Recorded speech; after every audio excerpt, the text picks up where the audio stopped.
Welcome to another segment of Discussions with the Writer Fred here at Black Video News in San Antonio, Texas. Today, I have two really well-known and respected gentlemen with me to discuss the Kwanzaa celebration.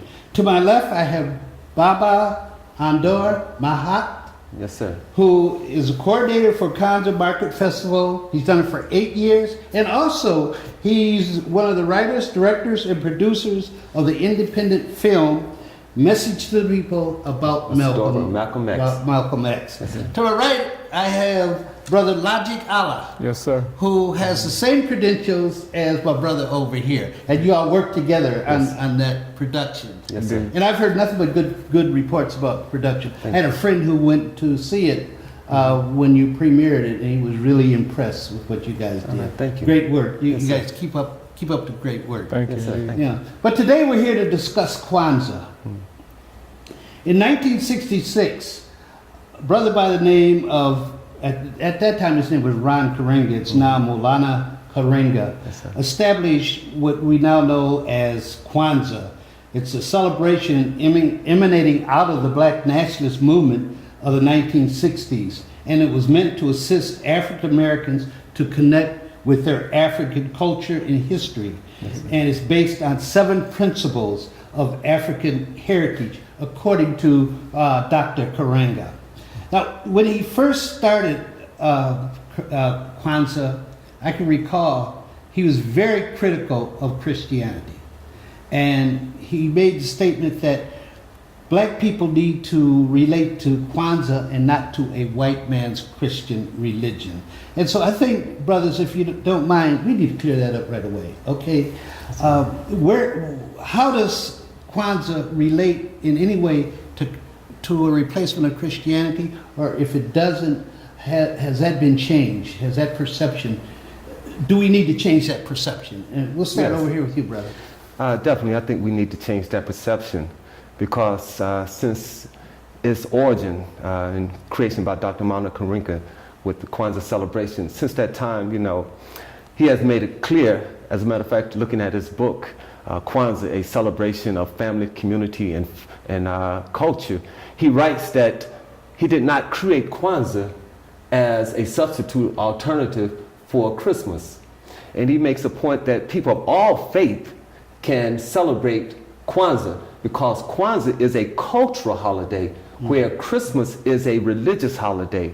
And also point out the fact that Kwanzaa begins on December the 26th and goes for 7 days to January the 1st, where Christmas begins and celebrates one day, and that's December the 25th. So just that distinction. And I think it's important that we recognize that you can have your religious beliefs, but you can have your cultural foundation, which Dr. Karenga makes a point of, that our cultural foundation is our African heritage. Okay. So with the founding and establishment of Kwanzaa, he makes sure that if you're African, a person of African descent, you should celebrate and can celebrate Kwanzaa. Okay.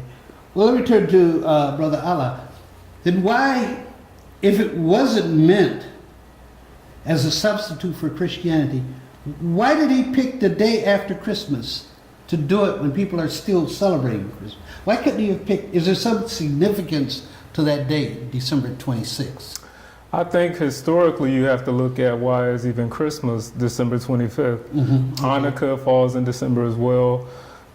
Historically, this date or this time frame, the winter solstice, which is December 21st, is historically the shortest day of the year. Okay. So there was always celebrations throughout history around this time frame.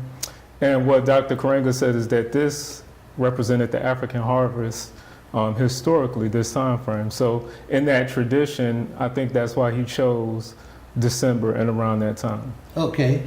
How is it coming? It's been now what, 50 years? Yes, sir. So is it growing? Is it catching on? How are you doing with the celebration? Yes, sir.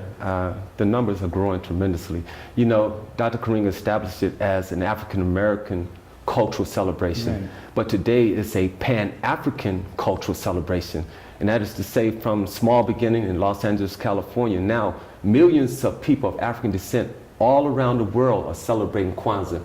I think last time I heard that was estimated about 23 million people celebrating Kwanzaa. So the numbers have grown, and I think the fact is that people are connecting more with our cultural heritage, engaging more in the knowledge of ourselves and engaging in our history, and therefore they connect with Kwanzaa, and it's spreading throughout the world. Yes, sir. You want to comment on? No, I think definitely it's spreading, especially as the conscious awareness of people, especially here in America, grows. I think that people are looking for more alternatives, things that are more culturally enriching, things for the children, a way to get away from some of the consumerism of this time of the year. Right. And I think that it's definitely growing. Does he actively still participate? Dr. Maulana Karenga? Yes. Yes, you know, he's written a number of books. They have developed a film documenting the celebration of Kwanzaa. He's been a part of that. Of course, he travels around the country and sharing information about Kwanzaa. And, but I think what is really great is that a lot of people nationally have picked up on the celebration of Kwanzaa, and now we're starting to learn and teach, you know, and we mentioned earlier when you open up, we have the Kwanzaa Market Festival, and that is an opportunity for us to share information about Kwanzaa right here locally, and to encourage and engage people to celebrate Kwanzaa when it begins on December the 26th. So from what Dr. Karenga has laid the foundation, now we're seeing that more people are picking up on that foundation and building structures in their communities, in their homes. What is the marketplace? What is it? Well, the Kwanzaa Marketplace, for 8 years, we've been doing it. It's the first Saturday in December, and the two main things that we try to stress. One is to celebrate Kwanzaa by learning what is Kwanzaa, the history of it, the principles. And the main principle that we really push during the Kwanzaa Market Festival is the principle of Ujamaa, cooperative economics. And that is that we want to encourage our community to support Black-owned businesses. So we have African-American vendors come out and share their products, their wares, and we invite the community to come out and purchase those products and those wares. And then we share information about Kwanzaa. So it is, in a way, a preparation for the Kwanzaa celebration. Okay. That word you mentioned, again, the African word for black business? Ujamaa. Ujamaa. Okay. Ujamaa, cooperative economics. Well, let me ask you something. Would it have been easier, or would it go against what you're trying to do, just to say support black businesses? Well, first you have to teach, don't you have to teach people what, I mean, we're afraid, I think, of some of the words that are thrown at us because we're not used to them. Yes. Right. And so it seems as though you make your job that much more difficult when you come at the black population that way. I think. What do you think? I don't necessarily think I think it's a new way of thinking. I think it's a challenge for us to learn new words. I think that tapping into that language, because the language comes from Kiswahili. So I think that culturally we can learn something from the language. And I think that Dr. Karenga had a certain idea in mind when putting this together. It's to help connect culturally with Africa, and the language is important. Absolutely. Language is the key to culture. Yes. Indeed. And if I could add to that, you know, Dr. Karenga established Kwanzaa, and he established Kiswahili as the language of Kwanzaa. I don't know, I know your viewing audience may be aware, but Kiswahili is the most widely spoken language in Africa.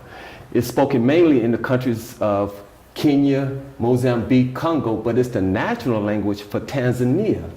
So he chose that to reconnect us to our African roots. But aren't those East African countries? Yes, they are. And didn't we come from West Africa? Well, essentially, actually in the slave trade was to West Africa, to the United States. So, well, what happened was, actually in 1974 at a Pan-African conference, it was recommended and approved that Kiswahili become the Pan-African language, the language that African people throughout the world should engage in and learn. So when we look at Kwanzaa, the word Kwanzaa comes from Matunda Ya Kwanzaa, which means first fruit. So when you look at the principles of Kwanzaa, he gives the Kiswahili word for that principle, like umoja, unity. Kujitagalia, self-determination. Ujima, collective work responsibility. Ujama, cooperative economics. Nia, purpose. Kaumba, creativity and imani, faith. So he's trying to connect us back to our African root. And as you just said, language is a significant part of that culture. Of any culture, yeah. How well is that? How well are you doing that? Are you reaching the families in this country? Are kids picking up any of this at all? Yes, I think we're being very successful because when you're able to get into the family and introduce it to the children, of course, you have a strong foundation because they would carry on through their lifetime sharing this information. And I think children are very inquisitive and they want to learn a new language and they want to learn new things. So in working with children myself, I find them very engaged when you're introducing Kiswahili. You know, we teach them the count in Kiswahili. We teach them the principles of Kwanzaa in Kiswahili. We teach them certain greetings in Kiswahili. Okay. So this way, I think our children are engaged and it's getting to our families.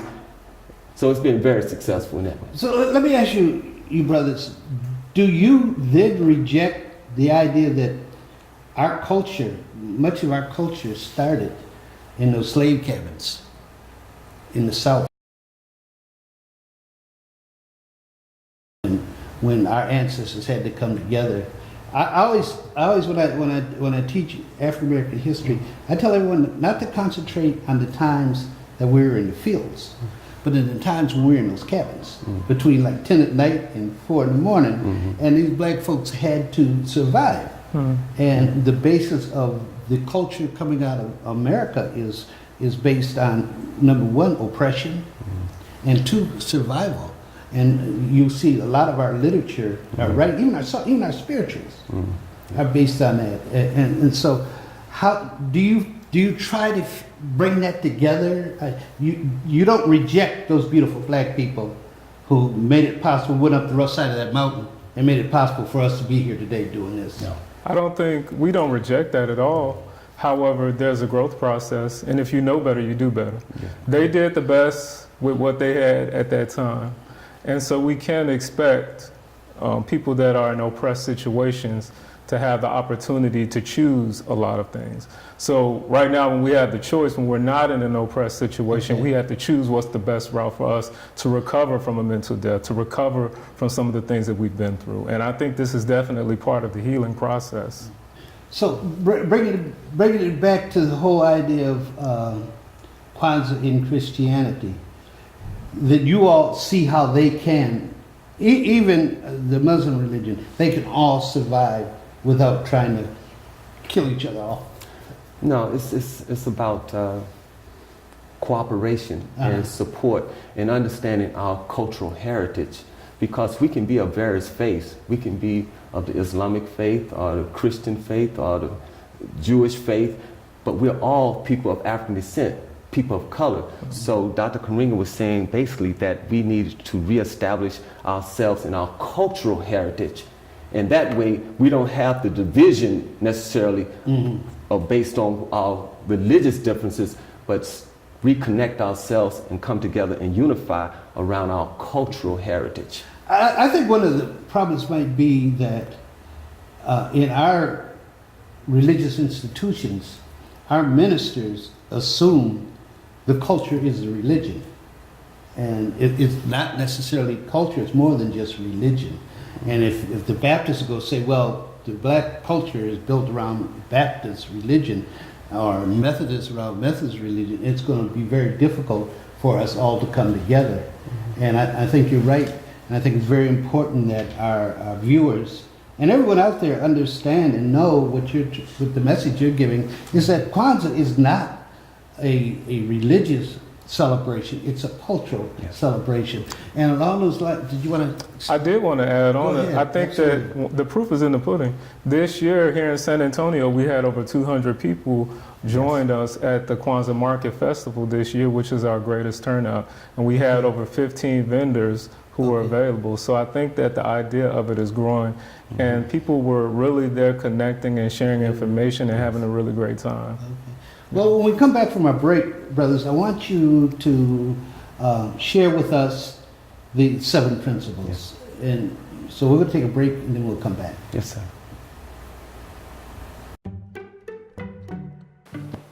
Testing. Why did the girl ask the mushroom to dance? Because he was a fun guy.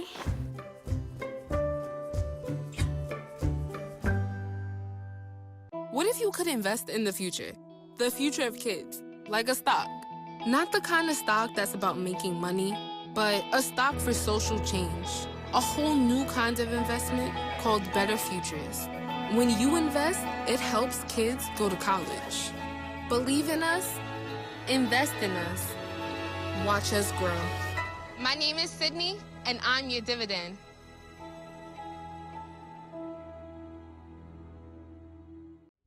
Hi, I'm Valerie Burton, and I would love for you to join me and the San Antonio Black Women's Leadership Alliance to celebrate African American heritage and the power of Black women on January 18th at BWLA's Living the Dream event. So, this powerful evening is full of strength and empowerment and will take place at the historic Joe Long Theater at the Carver Community Cultural Center. I'm so excited to be the keynote speaker, and I look forward to seeing you there.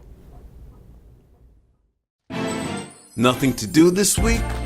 Don't miss another event. Go to blacksinsanantonio.com for our event calendar. The home of the largest business directory in San Antonio with an African American focus. Sign up today for our weekly e-blast and text message alerts. Help us make this a better community. Connect, empower, grow.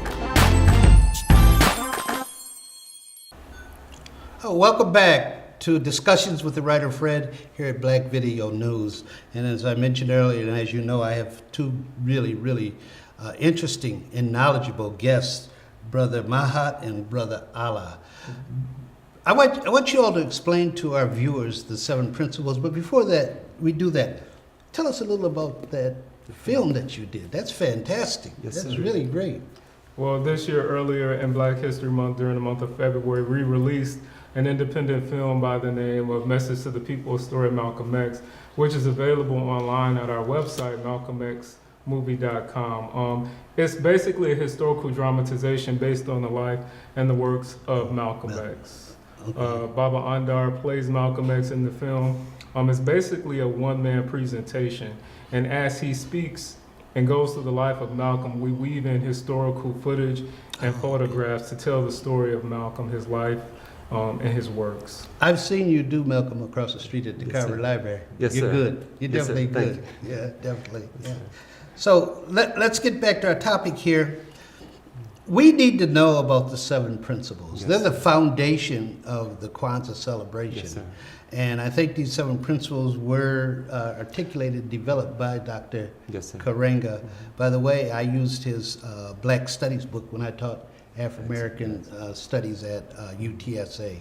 It's a very good book. Yes, yeah. very good. Okay, so you Well, want to go right on into it. You know, first, Dr. Karenga, when he established Kwanzaa, he said that one of the main reasons was to introduce and reinforce the 7 principles of Kwanzaa. Those principles are referred to as Nguzo Saba in Kiswahili, but there were 7 principles. The first principle is umoja, unity, and he defines it as to strive for and maintain unity in the family, community, nation, and race. The second principle is kujitakulia, self-determination, and that is to find ourselves, name ourselves, create for ourselves, and speak for ourselves instead of being defined, named, created, and spoken for by others. Ujima, collective work and responsibility. And I can go through the definition, but I know we on time, but... No, go ahead. I think that's important. Ujima, collective work and responsibility to build and maintain our community together and make our brothers and sister problems our problems and to solve them together. Ujima. Now, can I stop you? That Yes, was sir. very important to me. Yes, sir. Because it speaks to the destruction of our culture and our communities because we don't come together and we don't take on some of these issues. That's so right. I'm sorry, I didn't want Yes, sir. I just want to get that in. Yes, Go sir. ahead. Oh. And Ujima, cooperative economics, that is to build, maintain our own stores, shops, and other businesses and to profit from them together. Nia, purpose, is to make our collective vocation the building and development of our community in order to restore our people to their traditional greatness. Then Kuumba, creativity, to do always as much as we can in the way we can in order to leave our community more beautiful and beneficial than we inherited it. And the final principle is Imani, faith, to believe with all our hearts in our parents, our people, our teachers, our leaders, in the righteousness and victory of our struggle. And basically he was saying that if during Kwanzaa we celebrate the success of these principles, so it's like, I guess, planting ideas in the heads and hearts of us as a people. We cultivate it through practice throughout the year by practicing these principles. And then at the end of the year, during Kwanzaa, we get a chance to reflect on what we have achieved, our success, based on practicing the principles. How successful? If we're going to celebrate the successes, don't we have to show some success? Yes. Can we do that? Oh, definitely. I mean, we just talked about the film, Message to the People, a story of Malcolm X. Right. That was a practice of unity. That was a practice of collective work and responsibility. Okay. I mean, I just heard about the book that's been released in youth publishing with Mr. D.L. Grant. Right. That's an example of, once again, cooperative economics. That's an example of collective work and responsibility. That's an example of purpose. So we really are living these principles every day. We just don't necessarily talk about them in that way. Okay. And the success is in the things that we're doing to make our family and our community and our lives better. Let me ask you, do you think, you talked about cooperative economics, and that one stuck with me, because do you think integration really hurt us in terms of cooperative economics? Because under when everything was segregated, we had to relate to each other in business and other areas. So how do you feel about that? How do you all feel about that? I think it definitely had an effect. I think it definitely had an economic component. I do think that it hurt us in some way. When you live in a black community and you have to shop at the neighborhood grocery store, when you buy in your community, then you actually have a stronger community. It's said that money should pass through a neighborhood or a community 7 times before it leaves out. So I think that we were definitely more on track to hitting that 7 times during those times that we were in Jim Crow laws. Let's take your movie. Yes. It's available for people to view. Yes, sir. What's the response you're getting from the black community for the movie? I think it's been a very positive response because, first of all, when we started off on the film, we had a few pennies, but we was able to reach out to the community and get more people to support it. So we had a crowdfunding, absolutely, where we was able to raise donations. So that was community support. And from the showings, we've had an opportunity to show it here in San Antonio at least 4 times. First 3 times it was sold out. Okay. And then we've shown it in Houston, had a great turnout. We've shown it in Dallas, sold out in Dallas. So we've seen the community support. I think, the challenge is really just marketing and continue to let more people know about the film.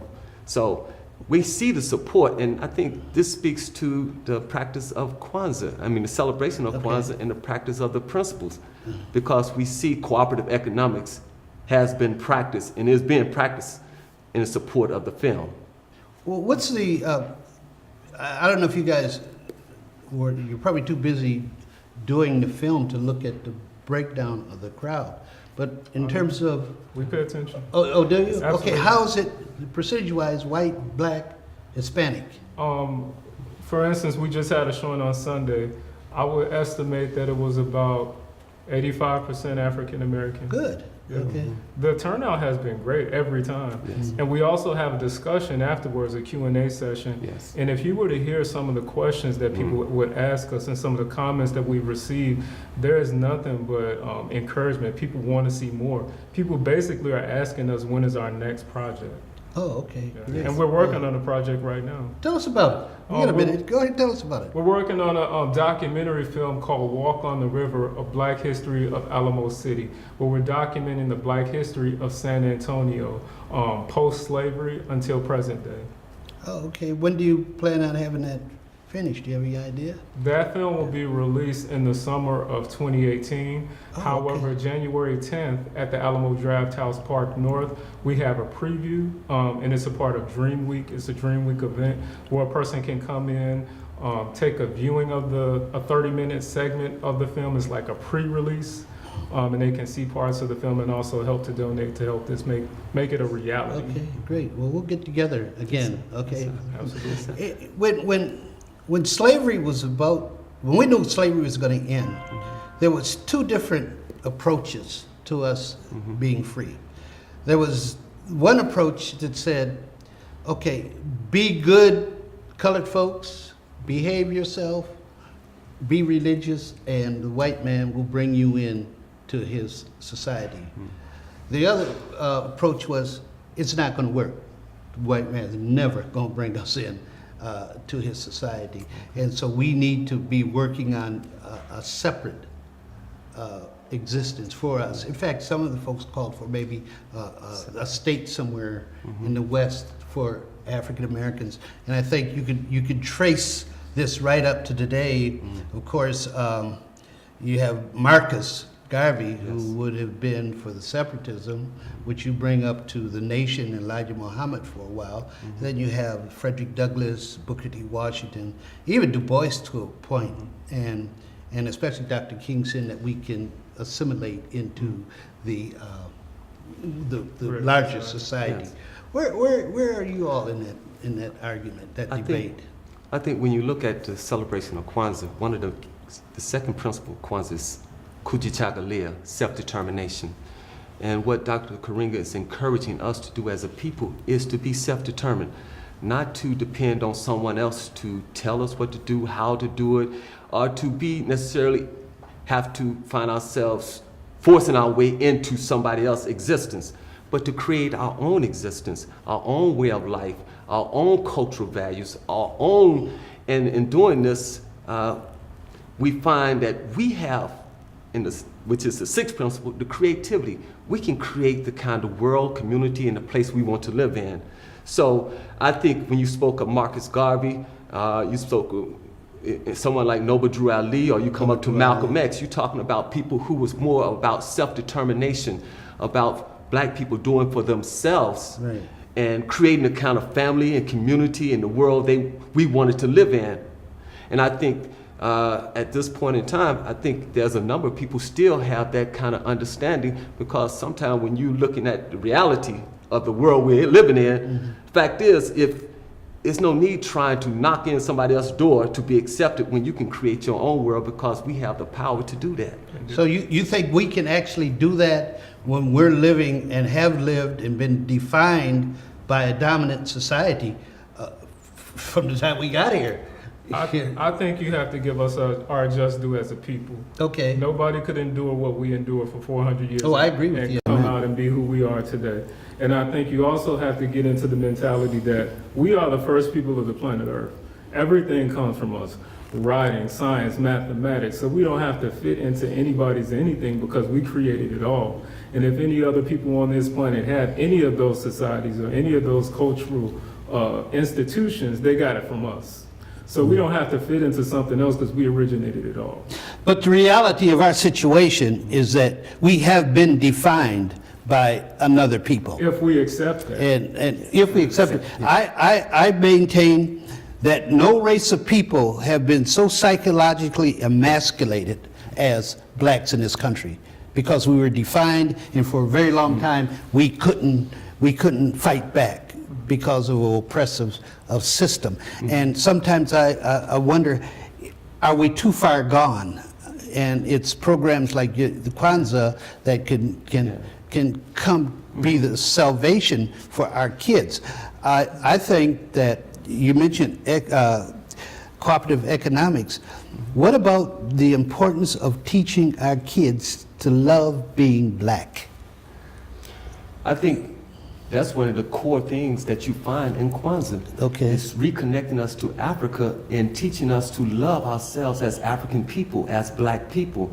See, I think if we go back and study our history, as Dr. Karenga is encouraging us to do, we'll find those rich treasures of Africa history. My brother just spoke about the founding of many of the great skills and knowledge bases of this world is founded on African contribution. Since that, and basically saying that, I think if we can share that with our children, they would have greater appreciation, see greater value in themselves, greater love for themselves, and in that, they will be able to stand up in front of the world and say, look here, I'm proud of being who I am, and I'm going to celebrate myself. Right. And Kwanzaa is a part of our celebration. Right, yeah. As you all know, both King and Malcolm, one thing they had in common was to learn to love ourselves. Yes. Black is beautiful.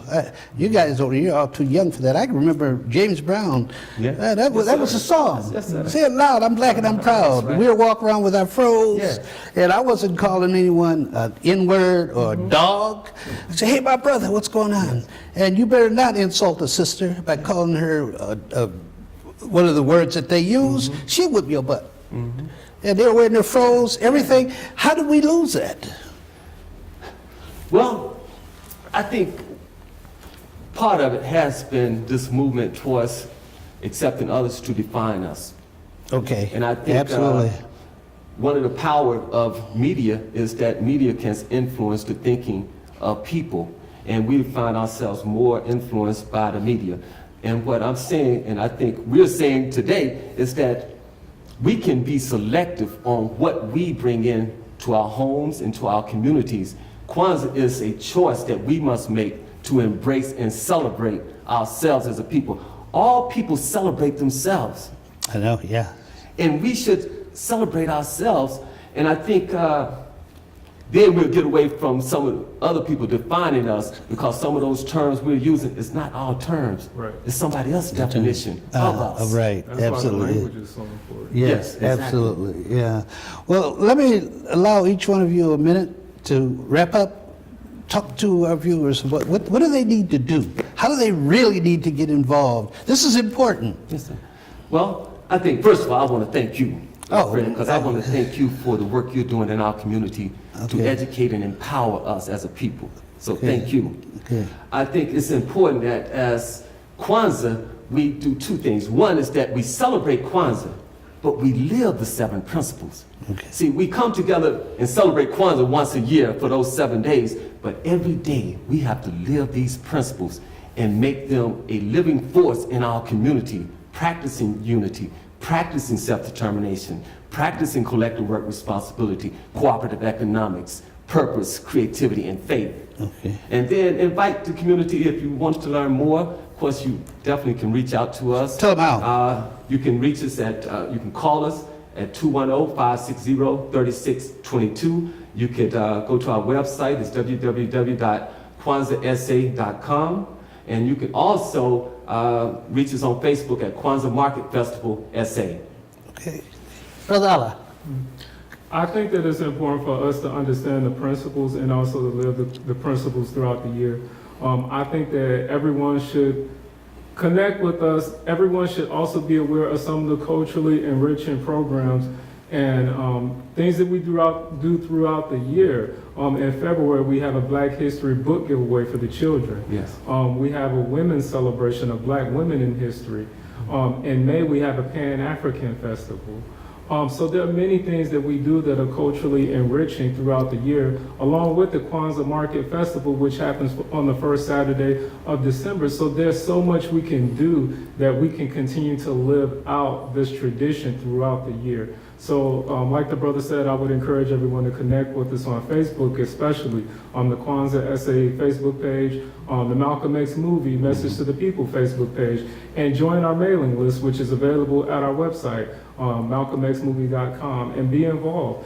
Because I think here in San Antonio, I often hear people say, well, I have to go to Houston, or I have to go to Dallas. Yeah. And that's not true. There are things happening Here in San Antonio. Indeed. Yeah. Well, I want to thank you, brothers, for coming on Discussions with the Writer Fred. And I want to thank you all for tuning in, and look forward to tuning in again when we have another session with Discussions with the Writer Fred.